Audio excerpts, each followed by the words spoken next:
तीन दिवसीय गुजरात दौरे पर प्रधानमंत्री नरेंद्र मोदी मेहसाणा के मोढेरा में कई विकास परियोजनाओं का करेंगे उद्घाटन और शिलान्यास। मोडेश्वरी माता मंदिर में दर्शन और पूजा करने के बाद सूर्य मंदिर का भी करेंगे दौरा।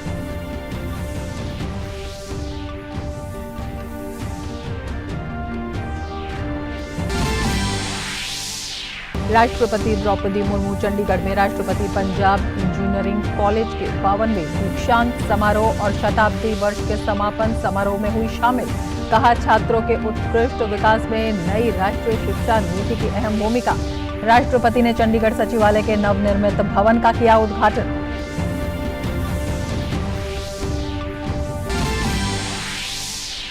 केंद्रीय गृह मंत्री अमित शाह ने गुवाहाटी में पूर्वोत्तर परिषद के 2 दिवसीय पूर्ण सत्र का किया उद्घाटन। केंद्रीय मंत्री जी किशन रेड्डी ने कहा, केंद्र सरकार उत्तर पूर्व के विकास पर लगातार कर रही है काम।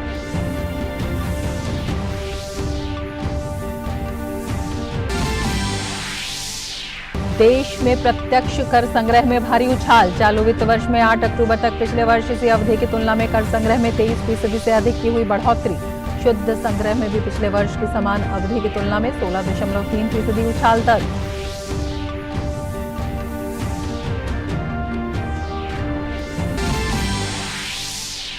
देश के पहाड़ी इलाकों से लेकर मैदानी इलाकों में बेमौसम बरसात से जनजीवन बेहाल। दिल्ली में 2007 के बाद 24 घंटे में सबसे ज्यादा बारिश की गई दर्ज। उत्तर प्रदेश उत्तराखंड में भारी बारिश की चेतावनी। 20 से ज्यादा राज्यों के लिए आईएमडी का येलो अलर्ट।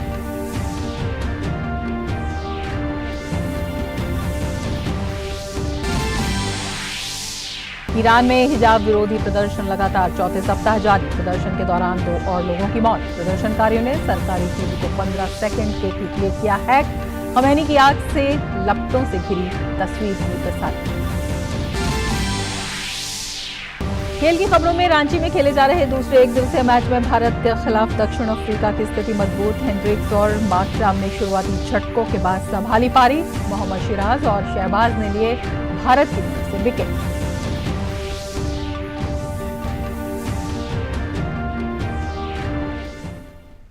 नमस्कार, टीवी न्यूज में आपका स्वागत है। मैं हूं रमा त्यागी। लेंगे समाचार विस्तार से। प्रधानमंत्री नरेंद्र मोदी 3 दिन के गुजरात यात्रा पर अहमदाबाद पहुंचे। यात्रा के पहले दिन प्रधानमंत्री अब से थोड़ी देर में उत्तरी गुजरात के मेहसाणा जिले के मोढेरा में 3,900 करोड़ रुपए से अधिक की परियोजनाओं की आधारशिला रखेंगे और राष्ट्र को समर्पित करेंगे। साथ ही प्रधानमंत्री मोडेश्वरी माता की पूजा अर्चना करेंगे और विश्व प्रसिद्ध मोढेरा सूर्य मंदिर में लाइट एंड साउंड शो की शुरुआत करेंगे। आइए देखते हैं यह खास रिपोर्ट। अपने 3 दिवसीय गुजरात दौरे के सबसे पहले चरण में प्रधानमंत्री नरेंद्र मोदी 9 अक्टूबर को मेहसाणा जिले जाएंगे और मोढेरा गांव को देश का पहला 24x7 सोलर विलेज के रूप में घोषित करेंगे। इस गांव में 1300 से ज्यादा ग्रामीण घरों में सोलर रूफटॉप स्थापित किए गए हैं, जिससे बिजली बिलों में 60 से 100% की बचत हो रही है। यही नहीं, यहाँ पर 6 मेगावाट का सोलर पावर प्लांट भी लगाया गया है और 15 मेगावाट का स्टोरेज प्लांट भी तैयार किया गया है, जो सरप्लस अक्षय ऊर्जा को पावर ग्रिड के जरिए गुजरात के अन्य हिस्सों में भी सप्लाई करेगा। ये इंडिया का फर्स्ट सोलर पावर है और ये 6 मेगावाट का सोलर पावर है और 15 मेगावाट आवर का बैटरी स्टोरेज सिस्टम है कि जो दिन के दौरान जो भी सोलर एनर्जी होगा वो स्टोर करेगा, प्लस सप्लाई भी करेगा विलेज को, और रात में वो कंटिन्यूस सप्लाई करता रहेगा। इस प्रोजेक्ट में हमने ये भी किया है कि सोलर रूफटॉप्स हर गांव मकान पे लगाए जो टेक्निकल फिजिबल थे। तो मोढेरा गांव में 1100 से ऊपर जो मकान की संख्या है जिन्होंने वहाँ पे हमें 1 किलोवाट का सोलर रूफटॉप सिस्टम लगाया है, और करीबन 13 से 15 से ज्यादा भी बिल्डिंग है गवर्नमेंट की, वहाँ पे भी हमने 200 किलोवाट से ज्यादा सोलर रूफटॉप सिस्टम लगाया है। मोढेरा स्थित माता मोडेश्वरी देवी मंदिर, जो प्रधानमंत्री नरेंद्र मोदी की कुल देवी भी हैं, वहां जाकर प्रधानमंत्री मोदी माता की पूजा अर्चना और आरती भी करेंगे। गुजरात के मुख्यमंत्री रहने के दौरान प्रधानमंत्री मोदी यहां अक्सर पूजा अर्चना किया करते थे और अब बतौर प्रधानमंत्री वे यहां माता का दर्शन करेंगे। माता जी को पहले हाथ जोड़ समायतना करवाएंगे और माता जी की पूजा अर्चना पूरी होने के बाद उसके हाथ से मारते उतारेंगे, माता जी को भोग लगाएंगे और यहाँ माता जी की चढ़ी हुई एक माता की जो चुनरी बोलता है ना, वो माता की प्रत्येक रूप सेवा के रूप में उसके देंगे। इसके बाद प्रधानमंत्री नरेंद्र मोदी विश्व प्रसिद्ध मोढेरा स्थित सूर्य मंदिर जाएंगे, जहां वे लाइट एंड साउंड शो की शुरुआत करेंगे।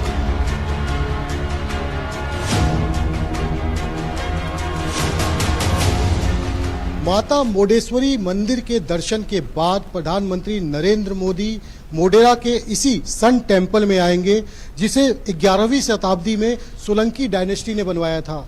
कहा जाता है कि ये मंदिर बिल्कुल कर्क रेखा के समीप है और साल में एक दिन यानी 23 मार्च को यहाँ पर सूर्य की जो किरण है वो बिल्कुल गर्भगृह के अंदर तक जाती है। प्रधानमंत्री के इस दौरे में सबसे खास बात यह है कि पूरा मोढेरा गांव अब सौर ऊर्जा से संचालित होगा, चाहे बात ईवी चार्जिंग की हो या फिर पार्किंग इंफ्रास्ट्रक्चर की हो या मोढेरा स्थित मंदिरों की। 2030 तक अक्षय ऊर्जा के माध्यम से भारत की 50% ऊर्जा आवश्यकताओं को पूरा करने के प्रधानमंत्री नरेंद्र मोदी के संकल्प को पूरा करने में मोढेरा गांव मील का पत्थर साबित हो सकता है। प्रधानमंत्री नरेंद्र मोदी के मेहसाना विजिट में सबसे अहम है मोढेरा का ये अक्षय ऊर्जा को क्षेत्र में जो शुरुआत करने जा रहे हैं। देश का पहला मोढेरा ऐसा गांव बनने जा रहा है जहां पे कि 24/7 जो है सोलर सिस्टम के जरिए जो है वो पावर सप्लाई की जा सकेगी। मैं आपको यहाँ पे दिखाना चाहूँगा एक इस मॉडल के तहत कि किस तरीके से ये सोलर प्लांट है, जो जहाँ से कि जो स्टोरेज सिस्टम है उसे जो है सप्लाई वहाँ से स्टोरेज भी किया जा सकता है। और इससे आप यहाँ देख सकते हैं कि जो विलेज है तकरीबन 1300 ग्रामीणों के जो घर है उनके रूफ टॉप पर जो है वहाँ पर सोलर जो के पावर लगाए गए हैं, ताकि उससे जो उनको जो है सप्लाई मिल सके। और जो सरप्लस होगा, जो सोलर सरप्लस होगा वो जो ग्रिड है उनको दिया जाएगा और इस ग्रिड के जरिए जो सप्लाई है वो आगे भी गुजरात के अंदर बाहर जो है वहाँ पर उसे भेजा जा सकेगा। तो देश का पहला ऐसा गांव मोढेरा बनने जा रहा है जो कि पूर्ण रूप से सोलर एनर्जी यानी अक्षय ऊर्जा पे निर्भर करेगा और ये शायद अक्षय ऊर्जा के क्षेत्र में भारत के लिए एक बहुत बड़ा कदम होने जा रहा है। कैमरामैन प्रमोद नेगी के साथ अभिषेक सिंह, डीडी न्यूज, मोढेरा, मेहसाना। गृह मंत्री अमित शाह आज गुवाहाटी में एनईसी यानी नॉर्थ ईस्टर्न काउंसिल के 70वें पूर्ण सत्र में शामिल हुए। एनईसी की बैठक में केंद्रीय मंत्री जी किशन रेड्डी, बीएल वर्मा, पूर्वोत्तर राज्यों के राज्यपाल और एनईसी के शीर्ष अधिकारियों ने भाग लिया। बैठक के दौरान क्षेत्र के विकास के मुद्दों पर चर्चा हो रही है। केंद्रीय मंत्री जी किशन रेड्डी ने कहा है कि केंद्र सरकार उत्तर पूर्व के विकास पर लगातार काम कर रही है।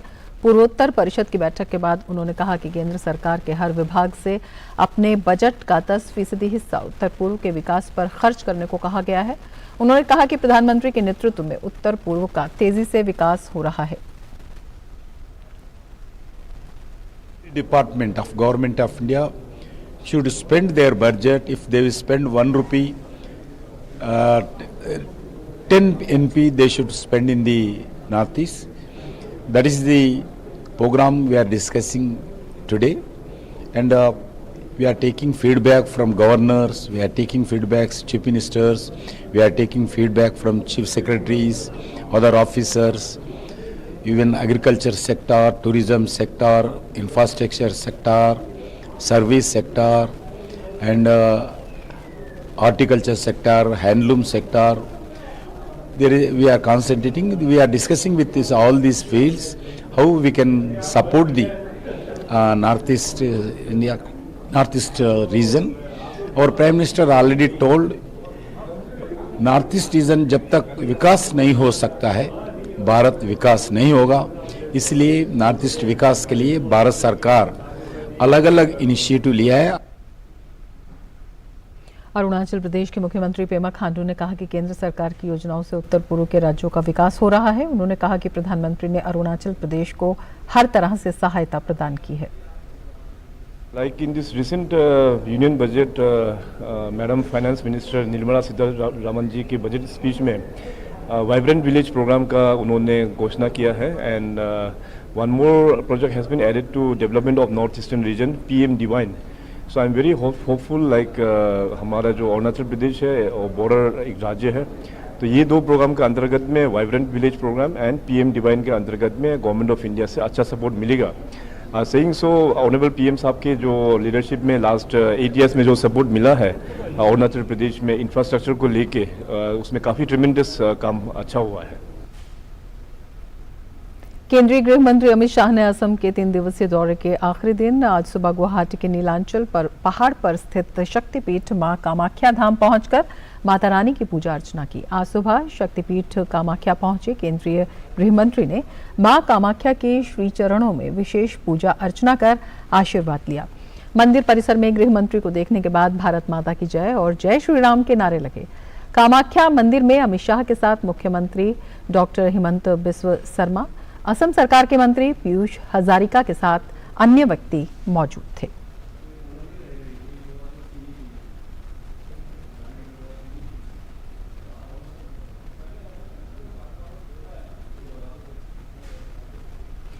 राष्ट्रपति द्रौपदी मुर्मू ने चंडीगढ़ दौरे के दौरान पंजाब इंजीनियरिंग कॉलेज के 52वें दीक्षांत समारोह और शताब्दी वर्ष के समापन समारोह में भाग लिया। राष्ट्रपति द्रौपदी मुर्मू ने समारोह को संबोधित करते हुए कॉलेज के गौरवशाली इतिहास की प्रशंसा की। राष्ट्रपति ने कहा कि यह कॉलेज अपने 100 वर्ष के गौरवशाली इतिहास में छात्रों को गुणवत्तापूर्ण तकनीकी शिक्षा प्रदान कर रहा है। अधिक वर्षों के अपने गौरवशाली इतिहास के दौरान ये कॉलेज विद्यार्थियों को गुणवत्ता युक्त तकनीकी शिक्षा के साथ साथ जीवन कौशल के शिक्षा देकर देश की सेवा में अपना योगदान करता रहता है।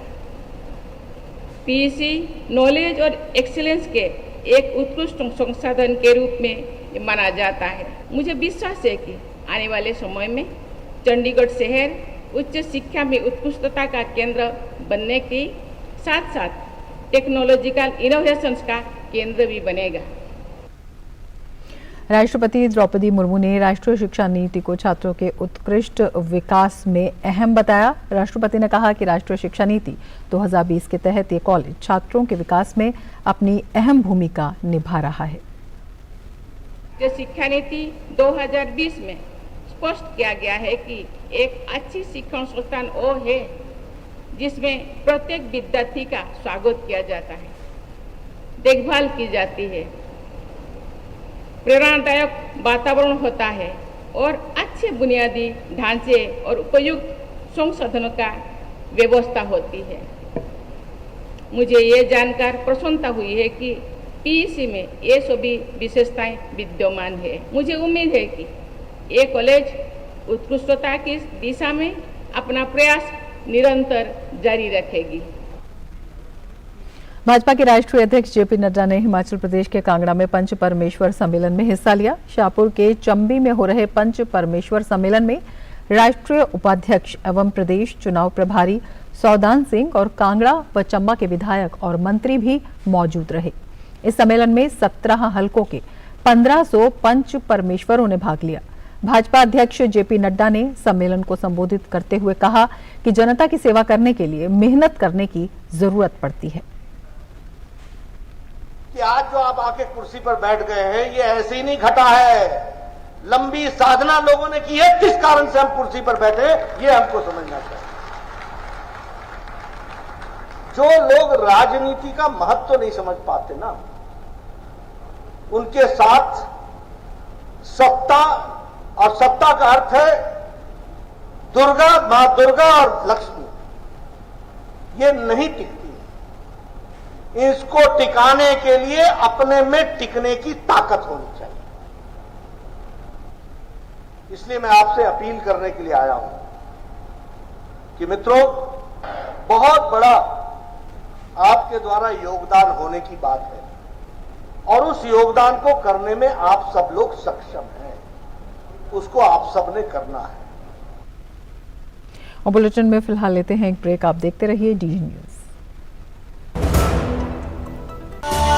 डर अब है किस बात का जब है साथ में नंबर 1 आयशर 551। एक जानदार शानदार 5 स्टार सीरीज ट्रैक्टर जो आपको हमेशा दे शुभ लाभ।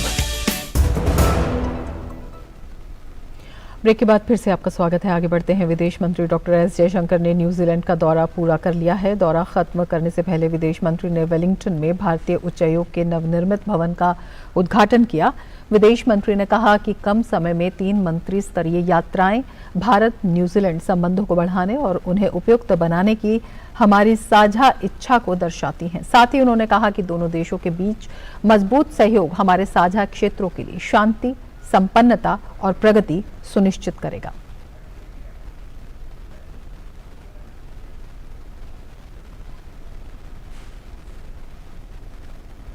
देश के कई राज्यों में भारी बारिश का सिलसिला जारी है। दिल्ली में बीते कई दिनों से लगातार हो रही बारिश के चलते हल्की ठंड ने भी दस्तक दे दी है। राजधानी दिल्ली में 2007 के बाद 24 घंटे में सबसे ज्यादा बारिश दर्ज की गई है। वहीं लगातार बारिश के चलते प्रदूषण के स्तर में भी सुधार हुआ है। मौसम विभाग ने राजधानी दिल्ली में आज न्यूनतम तापमान 19 डिग्री और अधिकतम तापमान 24 डिग्री रहने का अनुमान जताया। इसके साथ ही मौसम विभाग ने 20 से ज्यादा राज्यों के लिए येलो अलर्ट जारी किया है।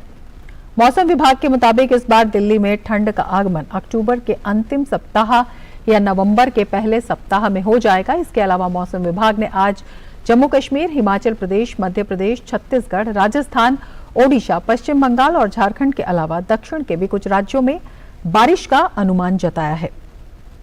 उत्तराखंड के ऊंचाई वाले इलाकों में लगातार बर्फबारी और निचले इलाकों में बारिश के कारण ठंड बढ़ गई है। चमोली, उत्तरकाशी, बागेश्वर और रुद्रप्रयाग जिलों के ऊपरी इलाकों में और केदारनाथ में भी बर्फबारी हुई है। चमोली जिले में हेमकुंड साहिब और उत्तरकाशी में गंगोत्री में भी लगातार बर्फबारी हो रही है। तेज बारिश से अल्मोड़ा, बागेश्वर और नैनीताल में सामान्य जनजीवन अस्त व्यस्त हो गया है। देहरादून सहित निचले और मैदानी इलाकों में भी बादल छाए रहे और रुक रुक कर बारिश होती रही। इस बीच मौसम विभाग ने राज्य में 11 अक्टूबर तक विभिन्न स्थानों पर तेज बारिश होने की संभावना व्यक्त की है। उत्तर प्रदेश में कई जिलों में लगातार हो रही बारिश की वजह से बाढ़ जैसे हालात हो गए हैं। भारी बारिश की वजह से कई इलाकों में पानी घरों में घुस गया है। लगातार बारिश की वजह से जनजीवन अस्त व्यस्त हो गया है। वहीं बलरामपुर जिला बाढ़ की भीषण समस्या से जूझ रहा है। ताप्ती नदी के साथ सभी पहाड़ी नालों में उफान की स्थिति है और साथ ही ये स्थिति भयावह हो गई है। ग्रामीण इलाकों में लोग पलायन करने को मजबूर हैं। जगह जगह जल भराव के कारण रेस्क्यू ऑपरेशंस जारी हैं। उधर एनडीआरएफ का राहत और बचाव अभियान भी जारी है। नावों के जरिए लोगों को सुरक्षित स्थानों पर पहुंचाया जा रहा है। वहीं गोरखपुर में भी बारिश के बाद बाढ़ जैसे हालात बन गए हैं। बुलेटिन में फिलहाल वक्त है एक ब्रेक का। आप देखते रहिए डीडी न्यूज। डर अब है किस बात का जब है साथ में नंबर 1 आयशर 551। एक जानदार शानदार 5 स्टार सीरीज ट्रैक्टर जो आपको हमेशा दे शुभ लाभ। ब्रेक के बाद फिर से आपका स्वागत है। चुनाव आयोग के द्वारा उद्धव ठाकरे और एकनाथ शिंदे के प्रतिद्वंदी समूहों को शिवसेना के नाम या धनुष और तीर के चुनाव चिन्ह का उपयोग करने से रोकने के एक दिन बाद उद्धव ठाकरे के नेतृत्व वाले गुट ने पार्टी के 3 चुनाव चिन्ह भेजे हैं। उद्धव गुट ने त्रिशूल, मशाल और उगता हुआ सूरज चिन्ह चुनाव आयोग को दिए हैं। चुनाव आयोग ने उद्धव और शिंदे गुट को चुनाव चिन्ह के लिए 3 विकल्प और एक नए नाम के लिए 3 विकल्प देने के लिए 10 अक्टूबर तक का समय दिया है। इन नए नाम और चुनाव चिन्ह का उपयोग 3 नवंबर को होने वाले मुंबई के अंधेरी पूर्व उपचुनाव में किया जाएगा।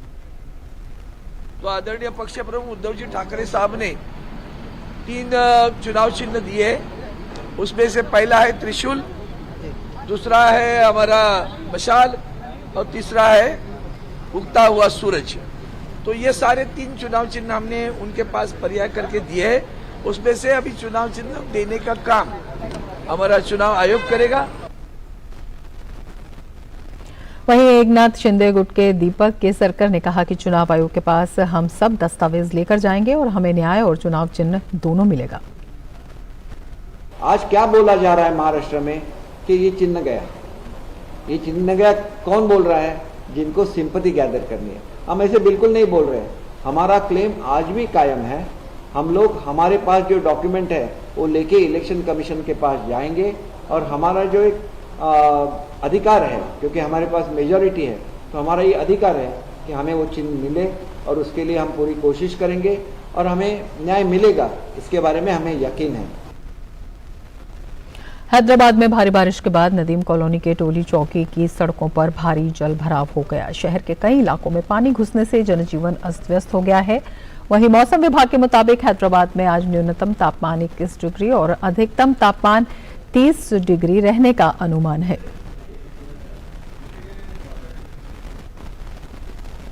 राजधानी दिल्ली के लोगों को फेस्टिवल सीजन का तोहफा मिला है। दिल्ली में अगले सप्ताह में अब दिल्लीवासी 300 से ज्यादा प्रतिष्ठानों से 24 घंटे सर्विस ले सकेंगे। इनमें रेस्टोरेंट से लेकर मेडिकल शॉप्स तक शामिल हैं। इसका नोटिफिकेशन जारी करने के आदेश उपराज्यपाल वीके सक्सेना ने दे दिए हैं। इनमें से कई प्रतिष्ठान 2016 से इसकी अनुमति चाह रहे थे, लेकिन उनके आवेदन पेंडिंग पड़े हुए थे। उपराज्यपाल कार्यालय के अनुसार भोजन, दवाओं और अन्य आवश्यक वस्तुओं की ऑनलाइन डिलीवरी 24 घंटे जारी रहेगी।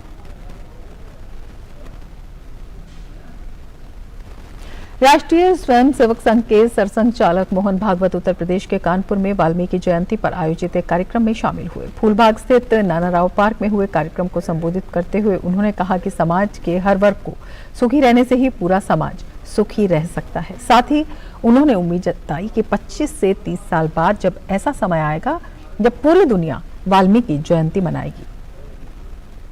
समाज का कोई भी अंग दुख में, समाज सुख में नहीं रह सकता। मैं अच्छा हूं यानी मेरी बुद्धि अच्छी है, मेरा मन अच्छा नहीं, मैं पूरा अच्छा हूं, शरीर मन बुद्धि सही, प्रत्येक अंग सही, तभी मैं अच्छा हूं। ऐसा हम सब लोगों को अच्छा होने के लिए भी आपके अच्छा होने की समाज को भी आवश्यकता है। संघ के सचिव इसको जानते हैं, वो आपके लिए सदा हाजिर है, सदा खड़े हैं। शाखा में जाइए, हमारे स्थानीय कार्यकर्ताओं से दोस्ती कीजिए, आना जाना रखिए। जब जो होना संभव है तब वो अपने आप होते चलेगा।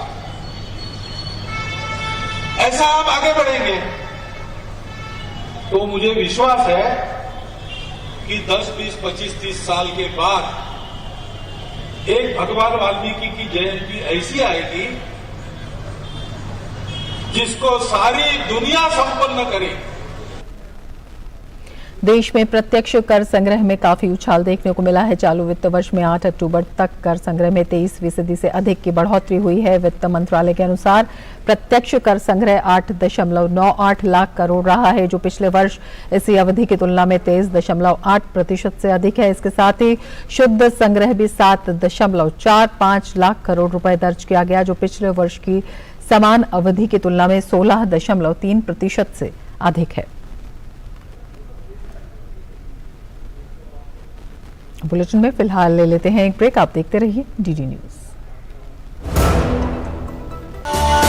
डर अब है किस बात का जब है साथ में नंबर 1 आयशर 551। एक जानदार शानदार 5 स्टार सीरीज ट्रैक्टर जो आपको हमेशा दे शुभ लाभ। ब्रेक के बाद फिर से आपका स्वागत है। आगे बढ़ते हैं। ईरान में पुलिस हिरासत में महसा अमीनी की मौत के बाद सरकार विरोधी प्रदर्शन का दौर लगातार चौथे सप्ताह जारी है। विरोध प्रदर्शन और झड़प के दौरान शनिवार को 2 लोगों की मौत हो गई। प्रदर्शनकारी महिलाओं ने अनिवार्य धार्मिक ड्रेस कोड का विरोध करते हुए हिजाब पहनने का विरोध किया। ईरान में हिजाब विरोधियों को कई देशों का समर्थन मिल रहा है। नीदरलैंड में भी प्रदर्शनकारियों के समर्थन में लोगों ने नारेबाजी की। ईरान के सरकारी टीवी को शनिवार शाम समाचार प्रसार के दौरान 15 सेकंड तक हैक कर लिया गया। इस दौरान हैकरों ने देश के सर्वोच्च नेता आयतुल्लाह अली खमेनी की आग की लपटों से घिरी तस्वीर प्रसारित की। मानवाधिकार निगरानी संगठनों ने बताया कि सुरक्षा बलों ने शहर में भीड़ को तितर-बितर करने के लिए गोलियां चलाईं, जिसमें एक अन्य प्रदर्शनकारी की मौत हो गई और 10 प्रदर्शनकारी घायल हो गए। राजधानी तेहरान में भी ईरान के प्रमुख शिक्षा केंद्र शरीफ यूनिवर्सिटी ऑफ टेक्नोलॉजी के समीप भी प्रदर्शन हुए, जिसके बाद अधिकारियों ने अगले आदेश तक परिसर को बंद कर दिया। वहीं राष्ट्रपति इब्राहिम रईसी ने तेहरान में अल ज़हरा विश्वविद्यालय की छात्राओं से मुलाकात में एक बार फिर आरोप लगाया कि प्रदर्शनों को भड़काने में विदेशी शत्रुओं का हाथ है। उत्तर कोरिया ने एक बार फिर बैलिस्टिक मिसाइल का परीक्षण किया है। दक्षिण कोरिया की सेना ने कहा कि उत्तर कोरिया ने पूर्व समुद्री क्षेत्र में एक बैलिस्टिक मिसाइल दागी है। बीते 2 सप्ताह में उत्तर कोरिया ने ये 7वीं बार मिसाइल परीक्षण किया है। जापान ने उत्तर कोरिया के मिसाइल परीक्षण की निंदा करते हुए इसे उकसावे वाली कार्रवाई बताया है। जापान ने कहा कि उत्तर कोरिया द्वारा बार बार की जाने वाली कार्रवाई को बर्दाश्त नहीं किया जाएगा। दूसरी तरफ उत्तर कोरिया ने अपने बचाव में कहा कि अमेरिकी सैन्य खतरों के खिलाफ आत्मरक्षा के लिए मिसाइल का परीक्षण किया गया।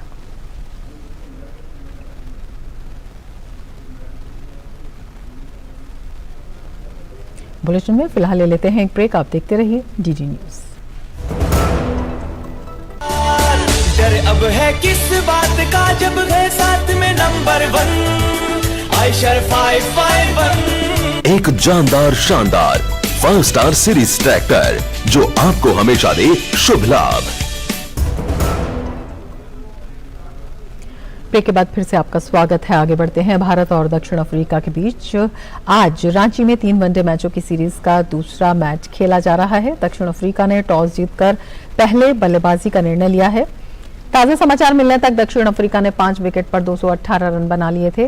रीजा हेंड्रिक्स 74 रन बनाकर मोहम्मद शिराज की गेंद पर आउट हुए। वहीं आक्रम 79 रन बनाकर वॉशिंगटन सुंदर की गेंद का शिकार हुए। इससे पहले सलामी बल्लेबाज क्विंटन डिकॉक 5 रन बनाकर सिराज की गेंद पर बोल्ड हुए। फिलहाल सीरीज में अफ्रीकी टीम 1-0 से आगे चल रही है। इस मैच के लिए भारतीय टीम में 2 और दक्षिण अफ्रीका की टीम में 2 परिवर्तन किए गए हैं।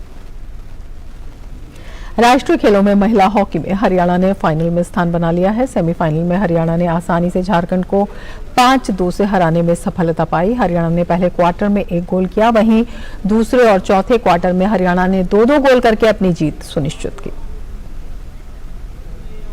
गुजरात में चल रहे 36वें राष्ट्रीय खेलों के महिला फुटबॉल स्पर्धा में ओडिशा की टीम फाइनल में पहुंच गई है। रविवार को खेले गए रोमांचक मुकाबले में ओडिशा ने पेनल्टी शूटआउट में तमिलनाडु को 3-0 से हराकर फाइनल में प्रवेश किया।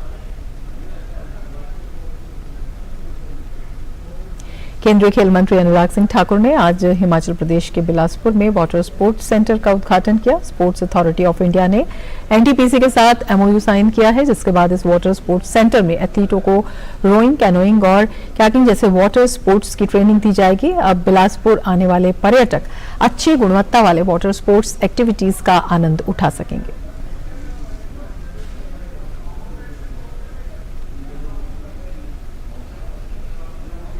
से और मेरे केंद्र के खेल मंत्रालय में स्पोर्ट्स अथॉरिटी ऑफ इंडिया ने कि एनटीपीसी और साई का स्पोर्ट्स कॉम्प्लेक्स पहला कहीं पर देश में शुरू होने जा रहा है तो बिलासपुर के कॉल डैम में शुरू होने जा रहा है। 40 खिलाड़ी एनटीपीसी साई के इस वाटर स्पोर्ट्स सेंटर में होंगे। हिमाचल के अलग अलग कोनों से इनको सिलेक्ट करके लाया जाएगा। तो इस साई के स्पोर्ट्स सेंटर में एनटीपीसी साई के हमने लड़कों के लिए नहीं, लड़कियों के लिए भी हॉस्टल की सुविधा और यहां पे ट्रेनिंग की सुविधा भी साथ में खड़ी की। इसके साथ इस बुलेटिन में फिलहाल इतना ही। नमस्कार।